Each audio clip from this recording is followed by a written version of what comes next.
I decided to run the Chicago Marathon because at that time in my life, I was looking to do something bigger than me.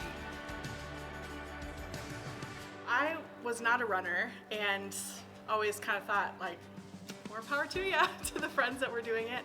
And for whatever reason, in 2016, I really felt like God was nudging me that it was my turn. I ran the marathon because I wanted to raise money for clean drinking water for kids over in Africa, because I actually was able to go over and experience how they carry the water from so far in their gallon jugs, and so I just wanted to be able to do that a little bit easier for them. I ran the marathon primarily because it's a great cause to be running for clean water. I ran the Chicago Marathon because I was inspired. I felt passionate about providing clean water to children, to families, and I was excited about doing something that I had never done before. Honestly, I don't even know why I signed up for the marathon, but Emily Sauer pretty much dragged me into this, and it was one of the best experiences of my life. I did it because it was a challenge, and I really wanted that challenge, and it became an addiction of running. I saw a video of people that needed water in church, and the Holy Spirit really touched my heart, and I thought, I can undergo a few minutes of discomfort in order to bring something that's life-saving to my brothers and sisters around the world.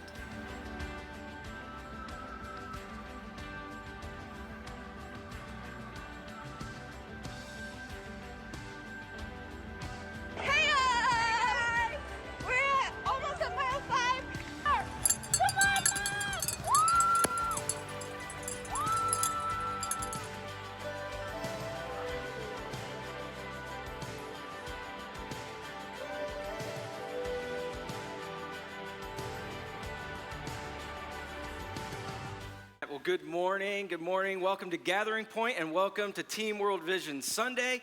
My name is Mark. This is Emily, and we are super excited that you are here today. This is one of our favorite days of the year because every time about this year, we see people get inspired to do things that maybe they thought they would never be able to do on their own. And so, this is our 7th year of partnering with Teamworld Vision. And I thought it would be kind of interesting to look back and see what have we done over the previous 6 years. And what I found was somewhat astounding, I thought. I looked back over our records and I found that over 200 of you have ran at least one marathon with us here over the last 6 years.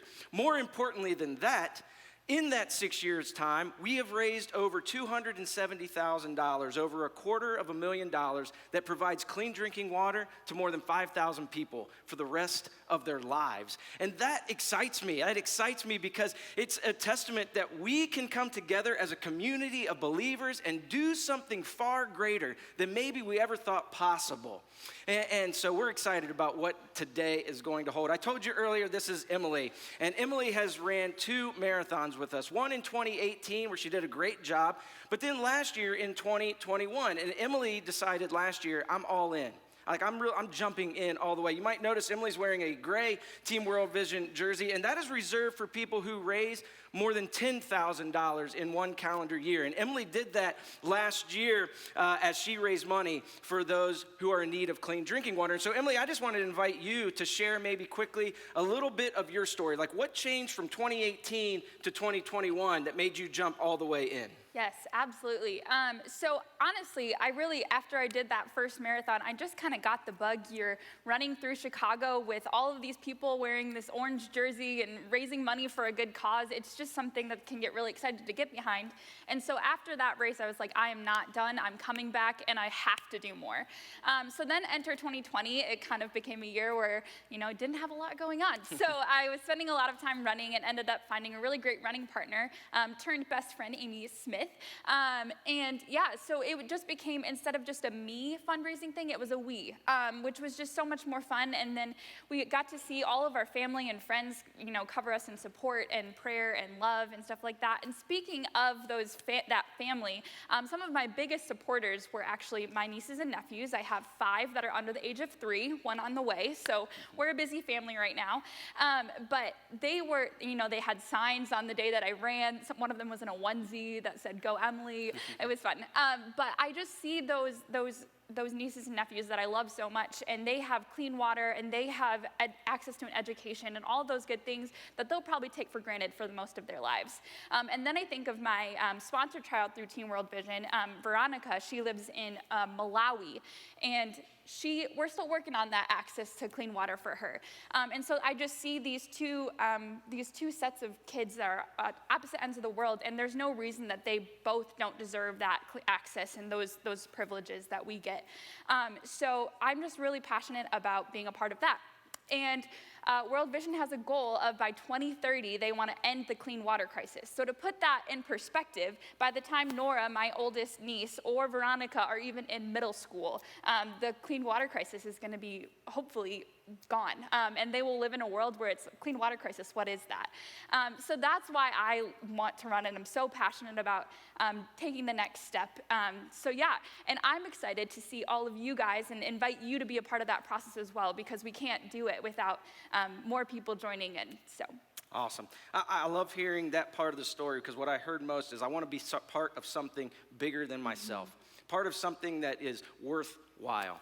And Emily has done an outstanding job of jumping in. I've invited her to be a captain on our team, because clearly she has some great ideas. And she also got invited to run in the Berlin Marathon this year, which is pretty exciting as well. She'll continue raising money for clean drinking water across the world. And so I'm excited for what this year holds for us in our running season. And I'm also excited for you all today, because we're going to hear from our friend Steve Spear. Steve works for Teamworld Vision. Steve has been here in the past, and Steve has a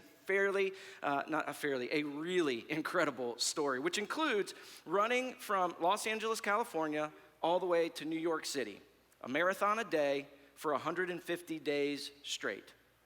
I can't hardly wrap my mind around that. On top of that, in that time span, Steve raised over $500,000 for clean drinking water.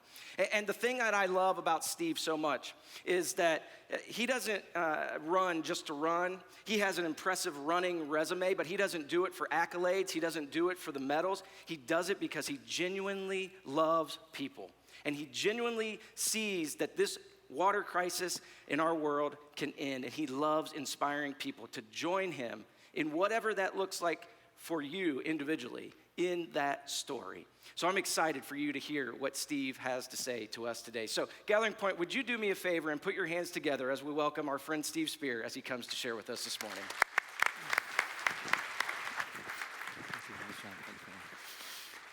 Well, thank you. Thanks so much, Mark. Super grateful to be with you all, both you here and for those of you that are online as well. It's a pleasure, always a pleasure being at Gathering Point. So grateful to Pastor Paul, his leadership, his heart, the opportunity to come, to be encouraged by you, and then hopefully pass along some things to you that will help complete Christ's work in you. So you may know my life verse is Philippians 1:6. He who began a good work in you will carry it on to completion. And I've been a long believer that God uses people and circumstances to complete his work in us. So today we're hoping that'll happen. Are you in for that? Yes, a little bit? You can talk to me. It's good. There we go. That's good. That's good. We'll take it. We'll take it. We'll take all of it. Hey, in case you've not met my family, here they are. This is my family right here. This is my daughter's wedding a little over a year ago. My wife Frances, our daughter Chelsea, her husband Joe, she's the bride. And then the other guy, the tall guy, that's my son Zach, and our daughter-in-law Ashley. When this picture was taken, Ashley was pregnant. And check out this next picture. Just a little over a year ago, our first grandchild was born. This is Bellamy. And I tell you what, we are loving the grandparent journey. And you can tell by the smile on my face, I am loving being a grandpa. This is pretty awesome. So if you have a Bible, if you want to open it, get it ready. Matthew chapter 9, first book of the New Testament, open it to Matthew chapter 9, or open up a Bible app, just kind of hold that. Because today, we're going to talk about how to live our lives on mission. How do you live missionally? And if there's ever a point in time where this is needed, it's now. How do you live on mission? But before we jump into Matthew chapter 9, I just want to add my thanks and then give you a quick announcement. My adding on to the thanks is exactly what Mark's been doing. To say thank you, Gathering Point family, to hear the stats, Coming into your 7th year, over 230 people having put one foot in front of another to walk around the Chicago Marathon and raise over $270,000 for clean water. This is amazing. So on behalf of the thirsty communities that you've served, thank you. Thank you for doing what you've done and how grateful we are for that. Now the announcement, and you've kind of heard this, but today we're pretty pumped because today we're officially launching here, and for those of you online as well, we're officially launching the 2022 Gathering Point Teamworld Vision Chicago Marathon Team. And I know there's not a lot of excitement. That's okay, because I've lost like 90% of you because we keep using the words running and marathon in the same sentence. And if that's you, that was me not many years ago. When a friend of mine in 2006, he had run the Chicago Marathon, and he invited me to run the Chicago Marathon with him in 2007, and I had a simple 2-letter response, N-O, followed by the phrase, I hate running. But God moved me past some of my fears, moved me out of my comfort zone. I did say yes. I had 4 goals for my first marathon. Goal number 1 was to hate running less every time I ran. Second goal was to train well enough to make it to the starting line, right? Third goal was to finish before they closed the course. These were not high goals, you all. And then the final goal was to raise $1,000 for clean water.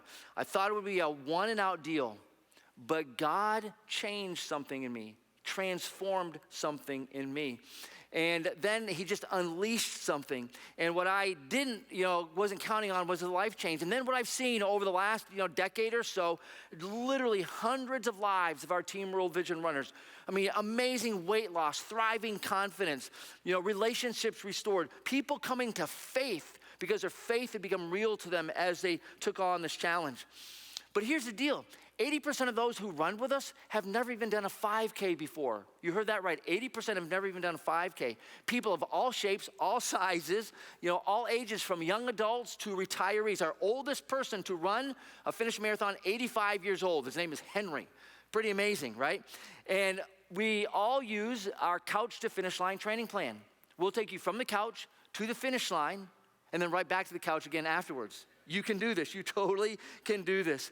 And what every person has had in common is stepping beyond fear, stepping beyond their comfort zones, stepping beyond the excuse of, well, I'm too old, or I'm too out of shape, or I'm too this, or I'm too that, but just saying yes, all about living a life on mission. And so here's what's going to happen. Right after the service, we're going to have a brief 10-minute info session right over here in this section. You all don't even need to move. You can stay right there. And now coming up to this info session, and for those of you that are online, there's going to be information on the screen for what you're to do. But coming up to the info session doesn't commit you to running. It just means you're going to come and get some more information. And so we're going to roll a video right now just to put this thing all into some pictures for you. And as this video rolls, my hunch is you're going to have a couple voices rolling in your head. One voice is going to be super loud, and it's going to say, "Don't do this. You're nuts. You're crazy for even to be thinking this." And then there's going to be a softer voice that says, "You should do this year. You should step out. You should do this." And I hope you kind of listen to that softer voice just long enough by the end of the service to just come up to the info session. But take a look at this video.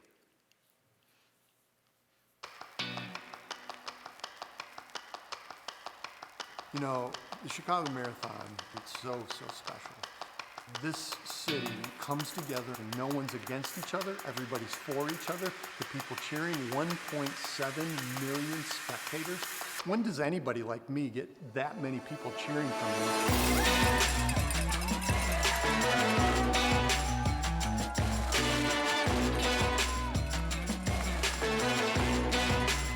The Teamworld Vision family, it is a family. It doesn't matter how fast or how slow we run. These are all people who are seriously committed to changing the world with their feet.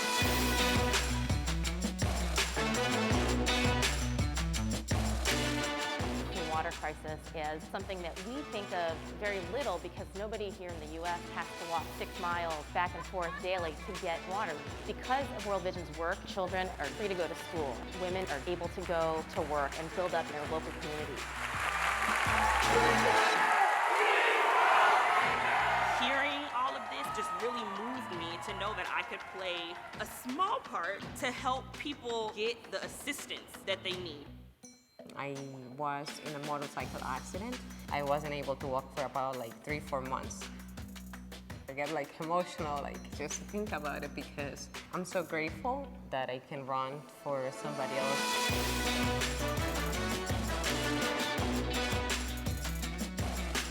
I saw people of all shapes and sizes, and I was like, wow, they've actually trained their body so they could do that.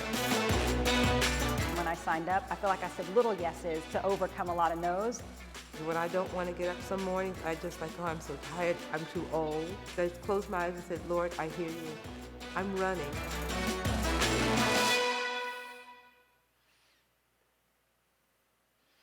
That's a great video, and you can do this.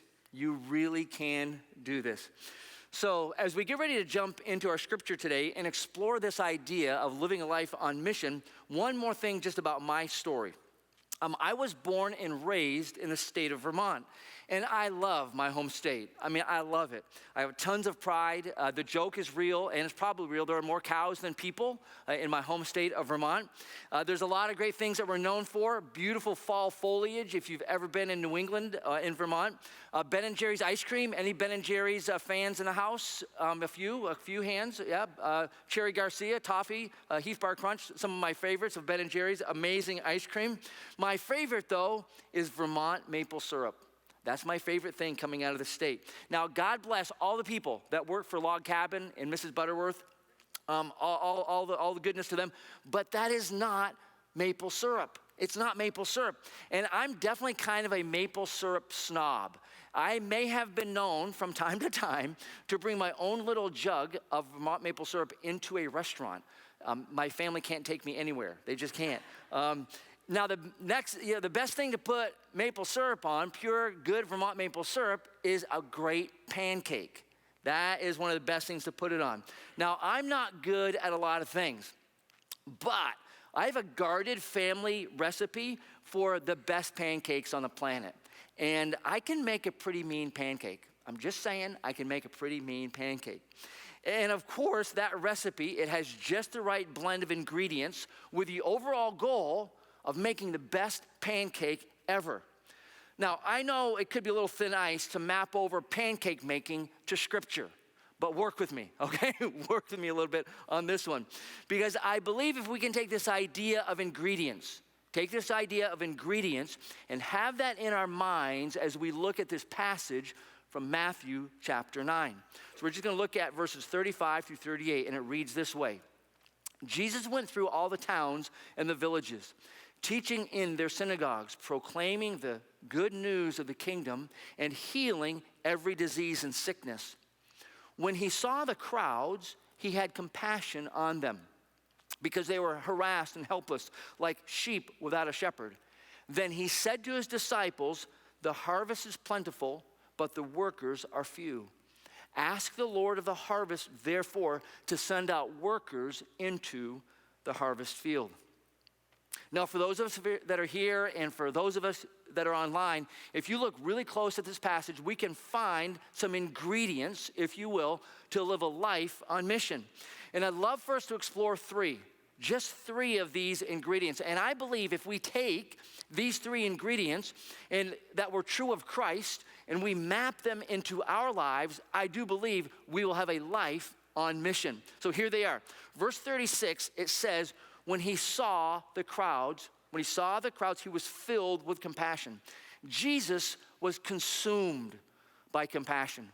When you think of the life of Christ, he was consumed by compassion. It's that very first key ingredient of a life lived on mission, to be consumed by compassion. The second ingredient isn't as obvious, but we're going to see it in a few other passages in just a moment. But this second ingredient is within the words of verse 36, when it says, when he saw the crowds. When he saw the crowds. One of the things that we're going to notice in just a few moments as we read about the life of Jesus and as he interacted with people and crowds is that Jesus actually spent most of his ministry responding to interruptions. we're going to see this. Jesus spent a great deal of his ministry responding to interruptions. I mean, Jesus would be doing something. He'd be walking, he'd be eating, he would be praying, and he would be interrupted. And then he would respond to that interruption.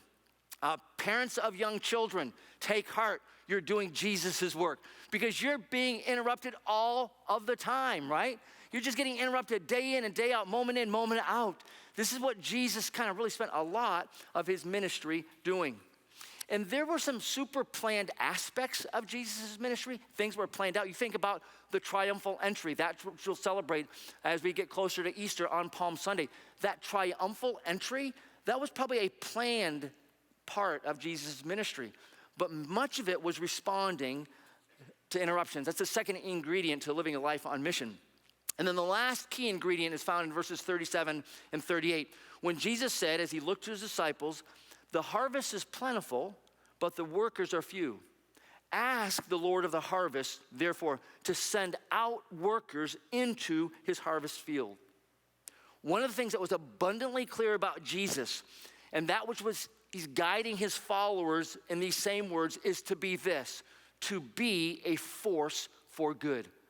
This is what Jesus was, it's who he was, and it's what he invites us to do as well, to be a force for good. These are the ingredients: to be consumed by compassion, responding to interruptions, and to be a force for good. And he invites us to live into these things and have a life that's on mission. So if you're okay, I'd like to look at just one other passage where it brings all of this into full color. Now, as we're reading this and looking at this, be looking for these key ingredients, okay? Those of you online, be watching, be listening for those key ingredients that we just talked about. So we're just going to go back just a few verses in the same chapter, chapter 9 of Matthew, in verse 18. And this is the account. It says, while he was saying this, a synagogue leader came and knelt before him. My daughter has just died, but come and put your hand on her and she will live. Jesus got up and went with him, and so did his disciples. Just then, a woman who had been subject to bleeding for 12 years came up behind him and touched the edge of his cloak.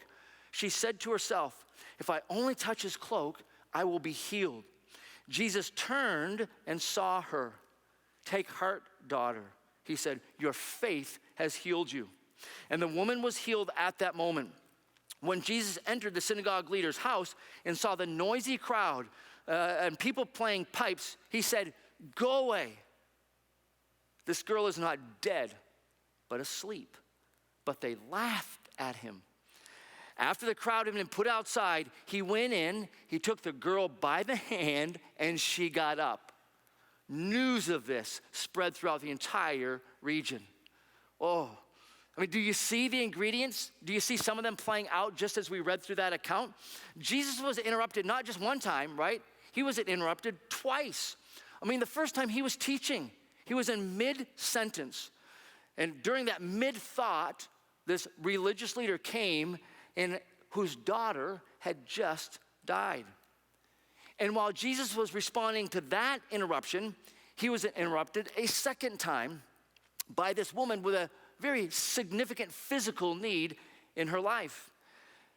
And in both cases, I can only imagine, can only imagine Jesus being filled with compassion as he looked into their eyes. It says the synagogue leader knelt down in front of him. Jesus would have looked right into his eyes, filled with compassion.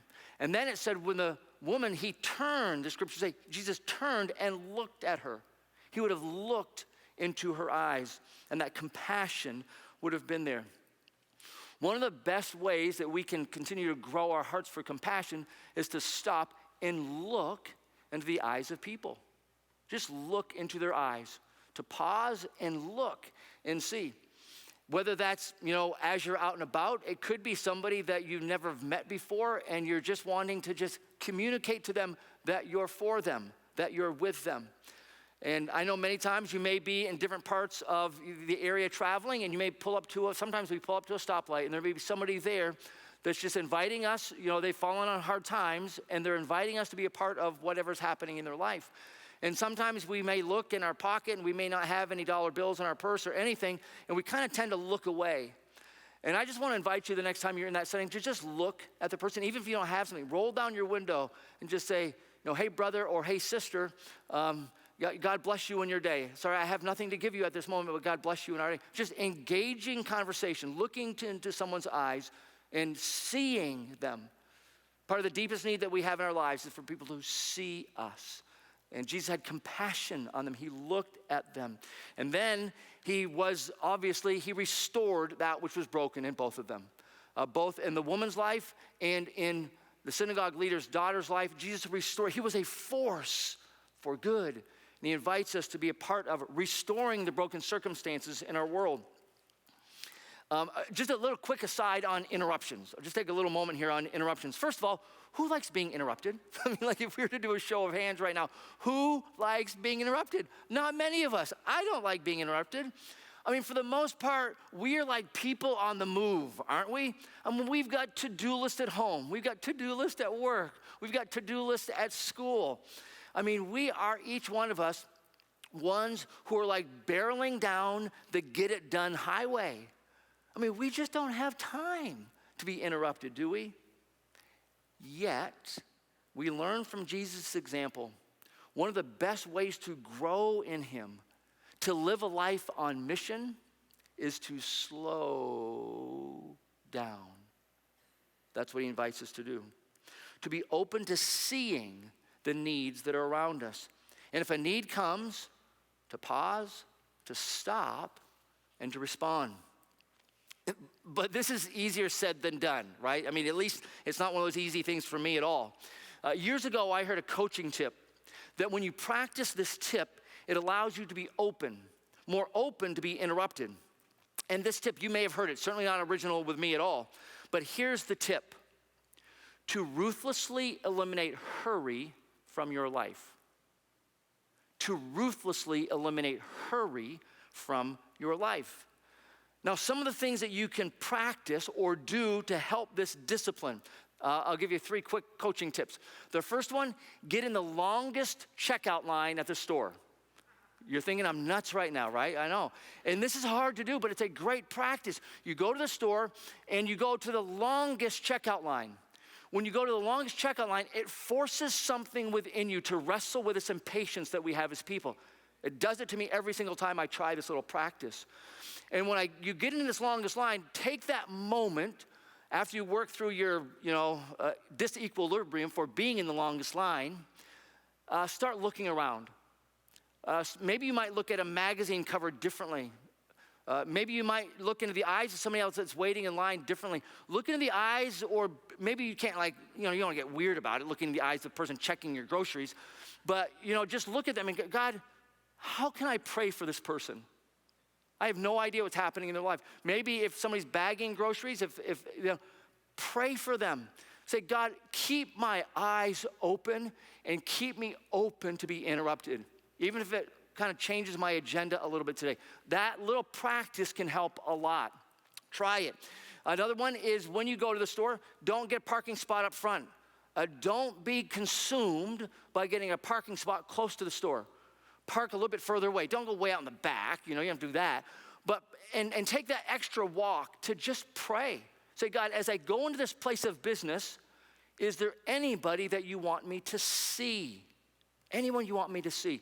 When we do these kinds of things, it helps fill our heart with compassion a bit more. The final one that I'll mention is many of us, obviously, we work on computers, and sometimes programs like reboot at the very most inappropriate times, and sometimes they do it 3 times in a day or whatever, and there's just frustration with crazy technology. And one of the things I've been trying to do lately, and I'm not really good at this yet, but when something is going wonky with technology, instead of getting impatient and upset, is just to pause and to say, okay, God, what is the work that you want to do in me? Is there something in this next meeting, in this next interaction that you want me to see, just to slow down? In many ways, friends, we need to learn how to better wait. We need to be better waiters. And it's in the idea of waiting that we often develop this muscle that helps us to better respond to interruptions. But waiting is tough. It's tough for you, it's tough for me. The scripture encourages us to grow in our waiting discipline, if you will. Just a few passages from the Old Testament book of Psalms. The first one from Psalms 27. Wait for the Lord. Be strong and take heart and wait for the Lord. Psalm 33, we wait for the Lord. He is our help and our shield. And then finally from Psalm 130, I wait for the Lord. My whole being waits. And in his word, I put my hope. I think one of the ways that we can continue just growing is just growing to wait. And that leads then to how we see and how we live and how we respond, to live a life on mission, to be filled, of course, with compassion, to be open to interruptions. And then one final set of words from Jesus in Matthew chapter 5, just a few chapters before where we've been reading this morning. And this is from probably one of Jesus's most famous addresses. It's called the Sermon on the Mount. And it says this in Matthew 5, you, Gathering Point, you are a light of the world. You are the light of the world. A city on a hill cannot be hidden. Neither do people light a lamp and put it under a bowl, but instead they put it on its stand, and it gives light to everyone in the house. In the same way, let your light be a force for good. Let your light shine before others, that they may see your good deeds and praise your Father in heaven. This is what we're called to do. We are called to be a force for good in the world that we live. And with growing hearts of compassion and a growingness to respond even to interruptions. And friends, I'll never forget that first interruption that I had to run that first marathon that I described just a few minutes ago. It was a buddy of mine. He called me on a Sunday afternoon in October of 2006, and he said, I just ran the Chicago Marathon. Steve, you need to run it with me next year. This is a picture. Paul is on the left. He's the guy that invited me, and that's another friend of ours that ran. That's from 2006. I did not want to respond to that interruption, but I felt God moving me past my comfort zones to say yes. A couple years later, after I'd run several marathons, I had another interruption on a Friday afternoon. And it was a friend of mine calling me to have me go to South Africa and run a 56-mile ultramarathon in South Africa, the oldest, longest running ultramarathon in the world. And I said no. I mean, I didn't much like running 26 miles, so why would I run 56 miles? And I was also asked to raise over $100,000 personally. That was an interruption that I didn't want to deal with. And the picture just before this one is the finishing line. We can jump back one picture, guys. That's the one. That's the finishing line of that Comrades Ultramarathon. And again, responded to an interruption. And then it was 6 months after that race was over was when the thought first dropped in my mind through the Holy Spirit to run across the United States for the good of others. That was an interruption of epic proportions. I mean, it took a long time to respond well to that interruption, to figure out how do I resign the position that I was holding at the time. I was a pastor in the Chicago area. I had been doing that for about 15 years. How do we get our life in order to do this thing? And again, it took a lot of wrestling for that to come down. But God finally just prompted me to just release and say, Steve, this is what that next expression looks like. And you know, this image that's here on the screen, this is just one of the images from the U.S. run. This next one coming up here. This one was in the desert. This was out in California, and it was the whole thing was quite on the lonely side. But I will never forget the interruption. And then the next interruption that I almost overlooked, and this one I just want to spend a couple of minutes on. Just before the U.S. run was to start, I had resigned my position in the Chicago area, the church that I was pastoring. My wife sold an antique business that she'd been building, a brick and mortar antique business that she'd been building for 6 years. She kind of liquidated that. And then we just began planning. And this was going to be an 18-month volunteer project. I resigned in July of 2012. My last Sunday at the church was in August, 3 months later.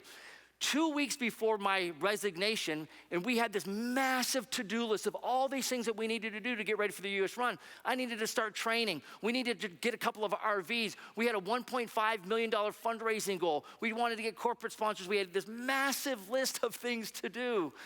2 weeks before my last Sunday, a friend of mine called me up and said, Steve, I'd love for you to go to Africa with me in 2 weeks, the day after you resign from your church, to go to Africa and see some of World Vision's work and maybe meet your sponsor child. And in my busyness, I said, I got too much to do, Michael. I can't do that. We've got all these things. I went through my whole to-do list of all these things we can do. And he said, Steve, be open. Be open to be interrupted. And I ultimately said yes. The day after I resigned my position at the church, I got on a plane and headed to Africa. And I am so glad that I responded to that, because it was on that trip, and if you've been here before, you've heard me, this is when I met Winnie. This is our sponsored child, one of our sponsored children from around the world. This is Winnie. This next image, sorry guys. And when I met Winnie, this is almost 10 years ago. It was in August of 2012. And when I met Winnie, we met her first at their very humble home in the morning. And then after a bunch of greetings and spending time with their family, we then walked to their water source, which is what you can see sort of in the background of this picture. It was basically a dirty pond. And as we stood on the shore of that little dirty pond, and I could see and tell that this water was contaminated, but I asked her mom, Justina, who's standing there with me, I said, Justina, where's it that you all bathe? And she said, right here. And then I said, and where do you all wash your clothes? And she said, right here. And then we saw livestock that were drinking around the perimeter of this water source and then relieving themselves. And this is their water source. And I knew that water, I dipped that 5-gallon container that you see in my hand, I dipped it into the water. I knew this water would kill half the kids under the age of 5 in Winnie's village. It's called infant mortality rate. And as I put that water in, I was just like, my mind was just racing. And then I carried that 1 mile back to Winnie's home. It weighs 50 pounds. Just think of like an old school microwave on your shoulder filled with water. And that 1 mile walk back to Winnie's home with that jerry can on my shoulder, and it wrecked me. I mean, I just thought of Winnie and the thousands of kids like her that wouldn't have a shot of life. But then I was encouraged. I thought, wait a second. If I can put one foot in front of the other and invite others to put one foot in front of the other, then we can make a difference in Winnie's life and in the lives of thousands and thousands of kids. So this final image, this is when, on the left is when I met Winnie almost 10 years ago, a little over 10 years ago. This is before they had access to clean water, a sense of what fullness of life could look like. And on the right, that's the last time that I saw Winnie, just a couple of years ago, just before COVID. And they now have access to clean water. Winnie's excelling in school. Her family has this really thriving garden business, which is pretty sweet, thanks to her mom, who is a rock star. Justina is a rock star. And Winnie actively teaches younger children within their community truths from Scripture. She loves the Scriptures, Winnie does. And she teaches smaller children truths from Scriptures at their little humble church where they meet under a thatched roof. So we've now seen and hung out with Winnie 3 times since first meeting her. And I'm telling you what, this little girl, I mean, she has not only become family, she's redefined family for me. And it all started with me being open to an interruption. Me looking, as I've gotten to, looking into her eyes. And God has just done a rich work within me as a result of all of this. And this is what he does, friends. He uses circumstances and people to complete his work in us. And as we seek to live this life on mission, to be a force for good, we do it locally right here. We talked about that. We do it locally right here, but we do it globally as well. But more than likely, it'll always come with interruptions. It just will.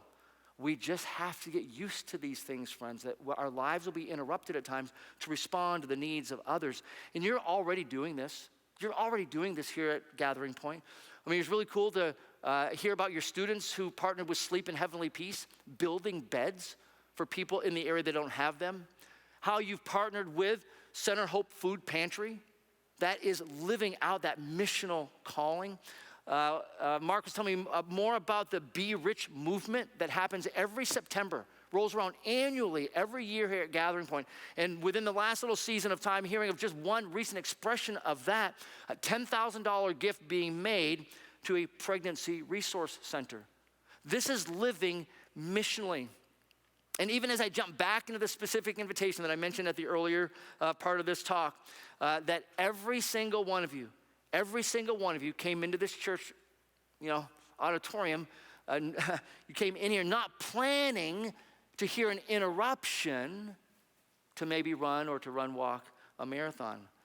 But I can guarantee you this, when you say yes to doing this, I'll guarantee you'll need to step beyond your fears, certainly beyond your comfort zone to respond to that interruption. But I will guarantee your heart for compassion will grow. You will live missionally. and you will be a force for good. So again, just as a reminder, at the end of the service, right over here in this section, we're going to do a 10-minute info session. Coming up, doesn't commit you to running. You're just going to get some more information. Those of you online, you'll get some more information about this as well.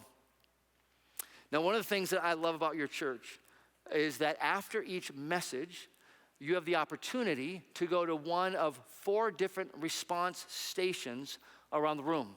I love the fact that you all do this. And in case you're new, here's how it works. The band is going to just begin playing. There'll be a song. And then as the band kind of breaks into the song, you can have the freedom. You can stay where you're seated if you want, but you're encouraged, if you like, to go to any one of these 4 where you see the 4 crosses lit on either side of the room. And you can go to each one of these areas and just have a way to respond to maybe what God has spoken to you maybe throughout our morning. There's some pen and paper at each of the stations. Each station is set up the same, where you can write out a prayer need in your life. Maybe God has prompted you to write a prayer. Maybe you want to pray, oh God, make me more open to interruptions. God, help me to wait upon you. Maybe there's a particular person on your mind that you want to pray for, that you want to then have a staff here at Gathering Point pray for over the course of the week. And then you just pin that to the cross and surrender it. Maybe you just want to offer prayer. God, I deeply desire to be a force for good. Maybe it's a prayer for a family member, but that's asked. There's communion elements on each station as well. And maybe you just want to pause and remember and thank and honor Christ for giving his life for you. The ultimate force for good spiritually that he's done in your life. And you just want to spend a moment thanking him for that.